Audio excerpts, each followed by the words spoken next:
तो चलिए सीधे तेलंगाना का रुख करेंगे, जहां पर प्रधानमंत्री नरेंद्र मोदी क्या कुछ कह रहे हैं, सुनिए। तेलंगाना की गवर्नर तमिलसाई सौंदरराजन जी,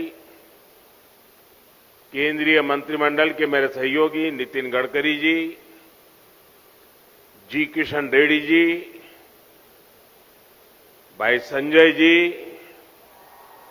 अन्य महानुभाव और तेलंगाना के मेरे भाइयों और बहनों, हाल ही में तेलंगाना ने अपनी स्थापना के 9 वर्ष पूरे किए हैं।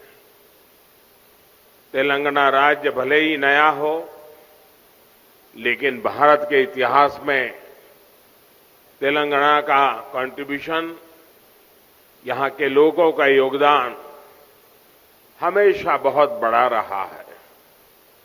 तेलुगु लोगों के सामर्थ्य ने हमेशा भारत के सामर्थ्य को बढ़ाया है।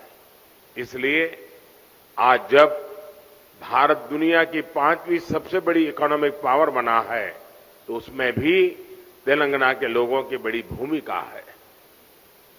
और ऐसे में आज जब पूरी दुनिया भारत में इन्वेस्टमेंट के लिए आगे आ रही है, विकसित भारत को लेकर इतना उत्साह है, तब तेलंगाना के सामने अवसर ही अवसर है।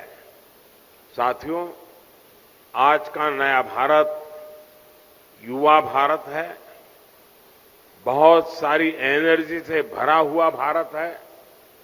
21वीं सदी के इस तीसरे दशक में हमारे पास एक गोल्डन पीरियड आया है। हमें इस गोल्डन पीरियड के हर सेकंड का पूरा इस्तेमाल करना है।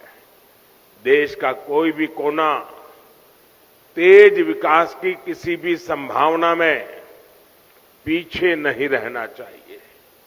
इन्हीं संभावनाओं को बल देने के लिए बीते 9 वर्षों में भारत सरकार ने तेलंगाना के विकास पर, यहां की कनेक्टिविटी पर विशेष ध्यान दिया है। इसी कड़ी में आज तेलंगाना की कनेक्टिविटी और मैन्युफैक्चरिंग से जुड़े 6,000 करोड़ रुपए के प्रोजेक्ट्स का शिलान्यास किया गया है। इन सभी प्रोजेक्ट्स के लिए मैं तेलंगाना की जनता को बहुत बहुत बधाई देता हूं। साथियों, नए लक्ष्य हो तो नए रास्ते भी बनाने पड़ते हैं। भारत का तेज विकास पुराने इंफ्रास्ट्रक्चर के बल पर संभव नहीं था। आने जाने में अगर ज्यादा टाइम वेस्ट होगा, लॉजिस्टिक्स अगर महंगा होगा, तो बिजनेस को भी नुकसान होता है और लोगों को भी परेशानी होती है। इसलिए ही हमारी सरकार पहले से कहीं अधिक स्पीड और स्केल पर काम कर रही है।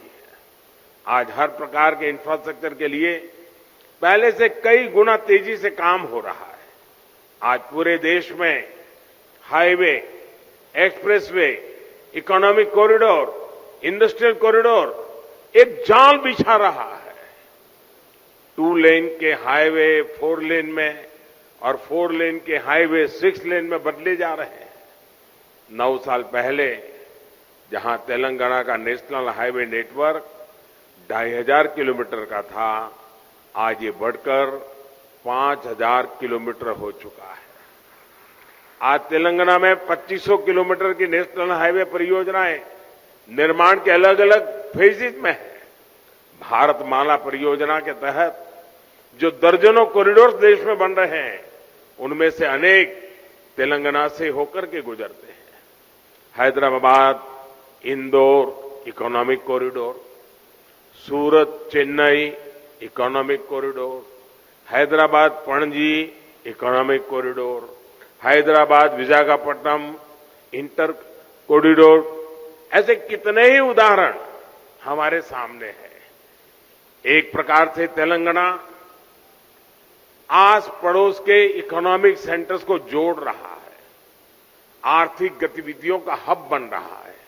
साथियों, आज नागपुर विजयवाड़ा कॉरिडोर के मंचेरियल से वारंगल सेक्शन का भी शिलान्यास हुआ है। ये तेलंगाना को महाराष्ट्र और आंध्र प्रदेश से आधुनिक कनेक्टिविटी देता है। इससे मंचेरियल और वारंगल के बीच की दूरी बहुत कम हो जाएगी और ट्रैफिक जाम की समस्या भी कमी आएगी। ये विशेष रूप से उन एरिया से गुजरता है जहां विकास का अभाव था, जहां हमारे ट्राइबल कम्युनिटी के बहन भाई बड़ी संख्या में रहते हैं। ये कॉरिडोर मल्टी मॉडल कनेक्टिविटी के विजन को भी मजबूती देगा।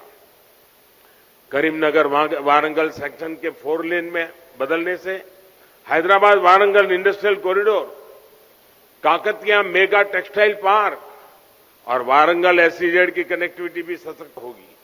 साथियों, भारत सरकार आज तेलंगाना में जो कनेक्टिविटी बढ़ा रही है, उसका लाभ तेलंगाना की इंडस्ट्री को हो रहा है, यहां के टूरिज्म को हो रहा है।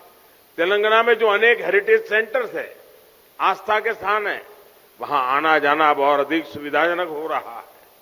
यहां जो एग्रीकल्चर से जुड़े उद्योग हैं, करीमनगर की ग्रेनाइट इंडस्ट्री है, उसे भी भारत सरकार के इन प्रयासों से मदद मिल रही है। यानी किसान हो या फिर श्रमिक, स्टूडेंट हो या प्रोफेशनल, सभी को इसका लाभ हो रहा है। इससे युवाओं को उनके घर के पास ही रोजगार के, स्वरोजगार के नए अवसर भी मिल रहे हैं। साथियों, युवाओं के लिए रोजगार का एक और बड़ा माध्यम देश में मैन्युफैक्चरिंग सेक्टर बन रहा है। मेक इन इंडिया अभियान बन रहा है। हमने देश में मैन्युफैक्चरिंग को प्रोत्साहित करने के लिए पीएलआई योजना शुरू की है। यानी जो ज्यादा मैन्युफैक्चरिंग कर रहा है, उसे भारत सरकार से विशेष मदद मिल रही है। इसके तहत 50 से ज्यादा बड़े प्रोजेक्ट्स यहां तेलंगाना में लगे हैं। आप जानते हैं कि भारत ने इस वर्ष डिफेंस एक्सपोर्ट में नया रिकॉर्ड बनाया है। भारत का डिफेंस एक्सपोर्ट 9 वर्ष पहले 1000 करोड़ से भी कम था। आज ये 16,000 करोड़ रुपए पार कर चुका है। इसका लाभ हैदराबाद स्थित भारत डायनेमिक्स लिमिटेड को भी हो रहा है। साथियों, आज भारतीय रेल भी मैन्युफैक्चरिंग के मामले में नए रिकॉर्ड, नया पड़ाव तय कर रही है। इन दिनों made in India Vande Bharat ट्रेनों की बहुत चर्चा है। बीते वर्षों में भारतीय रेल ने हजारों आधुनिक कोच और लोकोमोटिव बनाए हैं। भारतीय रेलवे के इस कायाकल्प में अब काजीपेट भी मेक इन इंडिया की नई ऊर्जा के साथ जुड़ने जा रहा है। अब यहां हर महीने दर्जनों वैगन बनेंगे। इससे इस क्षेत्र में रोजगार के नए अवसर बनेंगे। यहां के हर परिवार को किसी न किसी रूप में लाभ होगा। यही तो सबका साथ सबका विकास है। विकास के इस मंत्र पर तेलंगाना को हमें आगे बढ़ाना है। एक बार फिर आप सभी को इस अनेक प्रगतिशील कार्यक्रमों के लिए, आयोजनों के लिए, विकास की नई धारा के लिए मैं बहुत बहुत बधाई देता हूं, बहुत बहुत शुभकामनाएं देता हूं। धन्यवाद।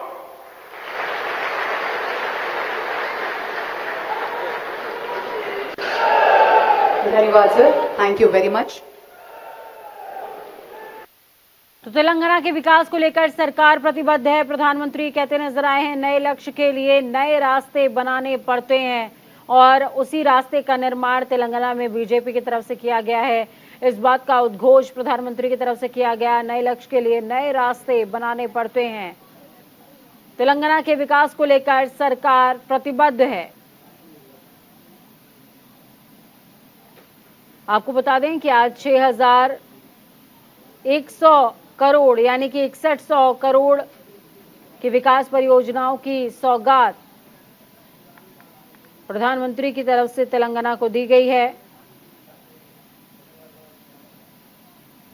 इसके पहले प्रधानमंत्री प्रसिद्ध भद्रकाली मंदिर पहुंचे और एक जनसभा को भी संबोधित करते नजर आए थे। इस साल तेलंगाना में चुनाव होना है और इस लिहाज से प्रधानमंत्री का ये दौरा बेहद खास हो जाता है। हालांकि इससे पहले उन्होंने जनवरी और अप्रैल में भी तेलंगाना का दौरा किया था। सबसे बड़ी बात आपको बता दें कि प्रधानमंत्री तेलंगाना में 500 करोड़ रुपए से ज्यादा की लागत से विकसित होने वाली रेलवे वैगन विनिर्माण इकाई और काजीपेट की आधारशिला रखते नजर आए हैं। इस बीच प्रधानमंत्री की सभा के दौरान व्यापक सुरक्षा व्यवस्था भी देखने को मिली। तस्वीरें आपको दिखा रहे हैं, तेलंगाना दौरे की है।